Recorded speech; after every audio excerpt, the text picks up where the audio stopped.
আনুষ্ঠানিকভাবে প্রথম পৌরসভাতে 4 নম্বর ওয়ার্ডে আমরা নেতাকর্মীদের সাথে এটা ঠিক মত বিনিময় এক ধরনের আড্ডা। আগে এটা আমি যখন এমপি ছিলাম মাঝে মাঝে করতাম, হঠাৎ করে আধা ঘন্টা 1 ঘন্টা আগে জানিয়ে দিতাম যে আমি এই এলাকায় আসতেছি। এতে হয় কি, যারা এক্সিস্টিং নেতাকর্মী আছে তারা অনেক চাঙ্গা থাকে এবং আমার কাছে তাৎক্ষণিক অনেক সমস্যার কথা বলে, মাদক নিয়ে, এলাকা উন্নয়ন নিয়ে, মূল্যায়ন নিয়ে অনেকের সাথে নতুন করে পরিচিতি হইতে হয়। এই জিনিসটা চলমান করতে পারলে আমি মনে করি যে প্রত্যেকটা ওয়ার্ডে প্রত্যেকটা মহল্লার নেতাকর্মীরা উজ্জীবিত হবে।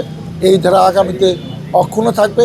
এখানে অনেক খোলামেলা আলোচনা হয়েছে, সব কথা আমি বলতে চাই না, তবে এই এলাকাটা যাতে সুন্দর থাকে, কারণ এটা সবচেয়ে বেশি আমি হাইস্ট ভোট পেয়েছি, সেন্টার ওয়াইজও হাইস্ট ভোট, ওয়ার্ড হিসেবে হাইস্ট ভোট। অতএব এই এলাকাটা আমার নজর দিতে হবে এবং এমন কিছু কিছু চমক আছে যেটা আগামীতে দেখবেন, এই বেড়িবাঁধ আরও কিছু আইন শৃঙ্খলা উন্নতি, এই কাজগুলো আমরা আন্তরিকতার সাথে করবো। এটা একটা দৃষ্টান্তমূলক ওয়ার্ড হবে।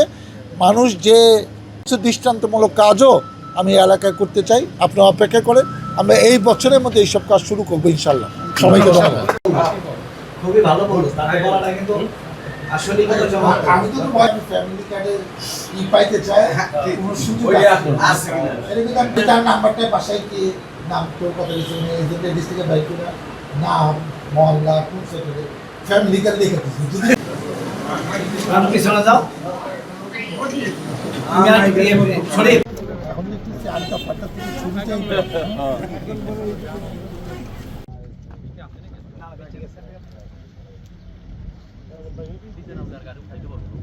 শোনাইবান নিচে নামলো উঠে কালকে 40টা ট্রাক নামছে উঠছে তাতে নাকি রাস্তা কারো ধারাই দিয়ে দিব না আমরা।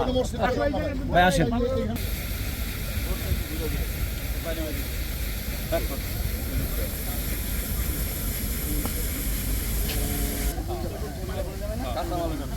এই যে ডাইভারশনটা নেমে গেল এইটা